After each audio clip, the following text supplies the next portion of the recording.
ओम श्री गणेशाय नमः। ओम नमः शिवाय। परम धर्म का प्रतिपादन। शैवागम के अनुसार पाशुपत ज्ञान तथा उसके साधनों का वर्णन। ऋषियों ने पूछा, वायुदेव, वह कौन सा श्रेष्ठ अनुष्ठान है जो मोक्ष स्वरूप ज्ञान को अपरोक्ष कर देता है? उसको और उसके साधनों को आज आप हमें बताने की कृपा करें। वायु ने कहा, भगवान शिव का बताया हुआ जो परम धर्म है उसी को श्रेष्ठ अनुष्ठान कहा गया है। उसके सिद्ध होने पर साक्षात मोक्षदायक शिव अपरोक्ष हो जाते हैं। वह परम धर्म पांचों पर्वों के कारण क्रमश 5 प्रकार का जानना चाहिए। उन पर्वों के नाम हैं क्रिया, तप, जप, ध्यान और ज्ञान। ये उत्तरोत्तर श्रेष्ठ हैं। उन उत्कृष्ट साधनों से सिद्ध हुआ धर्म परम धर्म माना गया है, जहाँ परोक्ष ज्ञान भी अपरोक्ष ज्ञान होकर मोक्षदायक होता है। वैदिक धर्म 2 प्रकार के बताए गए हैं, परम और अपरम। धर्म शब्द से प्रतिपाद अर्थ में हमारे लिए श्रुति ही प्रमाण है।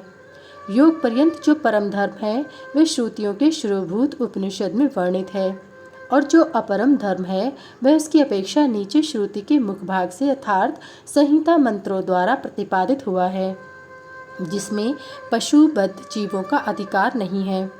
वह वेदांत वर्णित धर्म परम धर्म माना गया है। उससे भिन्न जो यज्ञ यज्ञादि हैं उसमें सबका अधिकार होने से वह साधारण या अपरम धर्म कहलाता है। जो अपरम धर्म है वही परम धर्म का साधन है। धर्मशास्त्र आदि के द्वारा उनका सम्यक रूप से विस्तार पूर्वक सांगोपांग निरूपण हुआ है। भगवान शिव के द्वारा प्रतिपादित जो परम धर्म है उसी का नाम श्रेष्ठ अनुष्ठान है।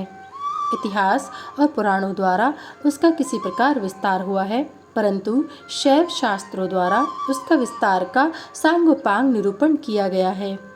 वहीं उसके स्वरूप का सम्यक रूप से प्रतिपादन हुआ है। साथ ही उसके संस्कार और अधिकार भी सम्यक रूप से विस्तार पूर्वक बताए गए हैं। शैव आगम के 2 भेद हैं, श्रौत और अश्रौत। जो श्रुति के सार तत्व से संपन्न है वह श्रौत है, और जो स्वतंत्र है वह अश्रौत माना गया है। स्वतंत्र शैवागम पहले 10 प्रकार का था, फिर 18 प्रकार का हुआ। वह काया आदि संज्ञाओं से सिद्ध होकर सिद्धांत नाम धारण करता है। श्रुति सार में जो शैव शास्त्र है उसका विस्तार 100 करोड़ श्लोकों में किया गया है। उसी में उत्कृष्ट पाशुपत व्रत और पाशुपत ज्ञान का वर्णन किया गया है।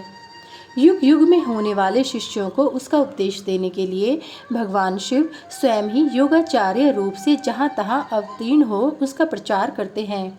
इस शैव शास्त्र को संक्षिप्त करके उसके सिद्धांत का प्रवचन करने वाले मुख्यतः 4 ऋषि हैं, गुरु, दधीच, अगस्त्य और महायशस्वी उपमन्यु।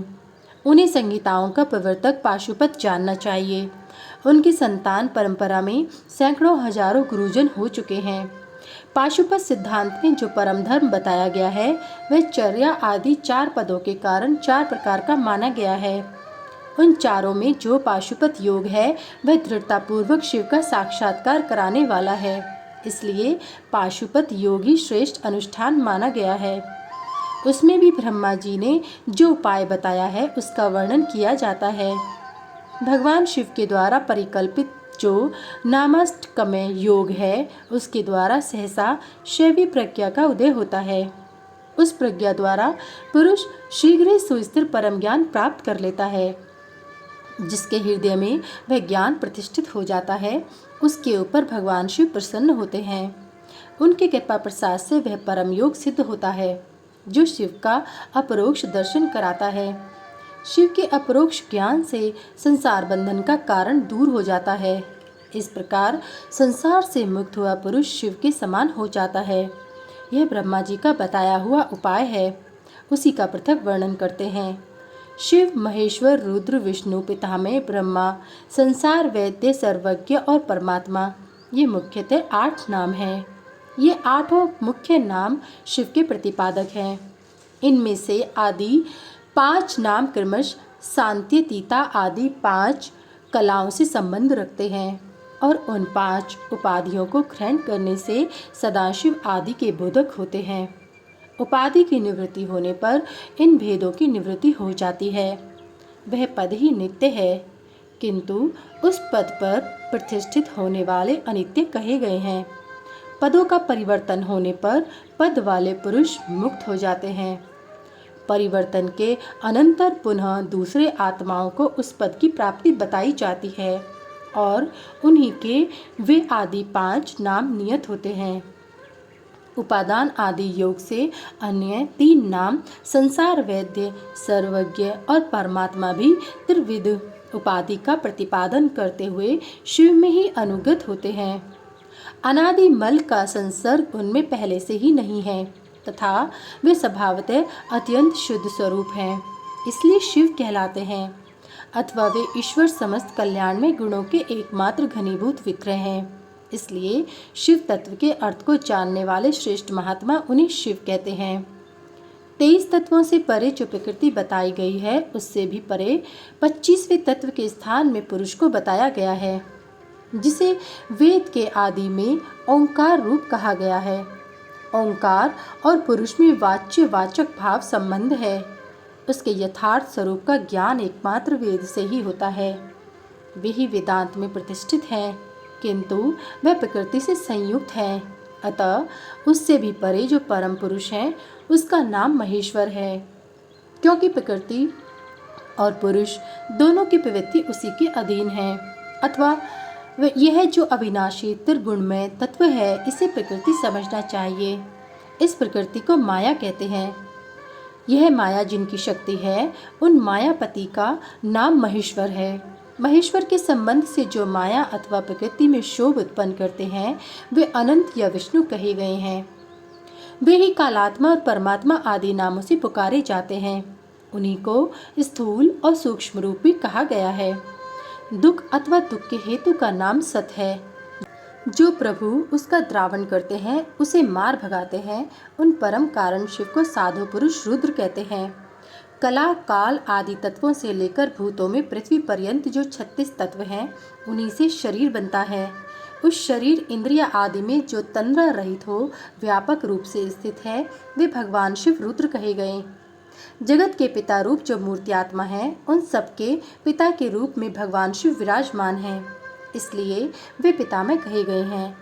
जैसे रोगों के निदान को जानने वाला वैद्य तदनुकूल उपायों और दवाओं से रोगों को दूर कर देता है, उसी तरह ईश्वर लय योगाधिकार से सदा जड़ मूल रहित संसार रोग की निवृत्ति करते हैं।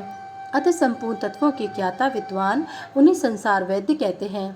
10 विषयों के ज्ञान के लिए 10 इंद्रियों के होते हुए भी जीव तीनों कालों में होने वाले स्थूल सूक्ष्म पदार्थों को पूर्ण रूप से नहीं जानते, क्योंकि माया ने ही उन्हें मल से आवृत कर दिया है। किंतु भगवान सदाशिव संपूर्ण विषयों के ज्ञान के साधनभूत इंद्रिया आदि के न होने पर भी जो वस्तु जिस रूप में स्थित है, उसी रूप में ठीक ठाक जानते हैं, इसलिए वे सर्वज्ञ कहलाते हैं। जो इन सभी उत्तम गुणों से नित्य संयुक्त होने के कारण सबके आत्मा है, जिनके लिए अपने से अतिरिक्त किसी दूसरे आत्मा की सत्ता नहीं है, वे भगवान शिव स्वयं ही परमात्मा हैं। आचार्य की कृपा से इन 8 नामों का अर्थ सहित उपदेश पाकर शिव आदि 5 नामों द्वारा निवृत्ति आदि 5 कलाओं की ग्रंथि का क्रमश छेदन और गुण के अनुसार शोधन करके गुणित उद्घात युक्त और अनिरुद्ध प्राणों द्वारा हृदय कंठ तालु भूमध्य और ब्रह्मरंध्र से युक्त पुर्यष्टक भेदन करके सुषुम्ना नाड़ी द्वारा अपने आत्मा को सहस्त्रार चक्र के भीतर ले जाएं। उसका शुभ्र वर्ण है, वह तरुण सूर्य के सदृश रक्तवर्ण केसर के द्वारा रंजित और अधोमुख है। उसके 50 तलों में स्थित अ से लेकर क्ष तक सबिंदु अक्षर कर्णिकार के बीच में गोलाकार चंद्रमंडल है। यह चंद्रमंडल छत्राकार में स्थित है। उसने एक ऊर्ध्वमुख 12 दल कमल को आवृत कर रखा है। उस कमल की कर्णिका में विद्युत सदृश अकाति त्रिकोण यंत्र है। उस यंत्र के चारों और सुधा सागर होने के कारण वह मणिद्वीप के आकार का हो गया है। उस द्वीप के मध्य भाग में मणिपीठ है। उसके बीच में नाग बिंदु के ऊपर हंसपीठ है। उस पर परम शिव विराजमान है। उक्त चंद्रमंडल के ऊपर शिव के तेज में अपने आत्मा को संयुक्त करें। इस प्रकार जीव को शिव में लीन करके शाक्त अमृत वर्षा के द्वारा अपने शरीर के अभिषिक्त होने की भावना करें।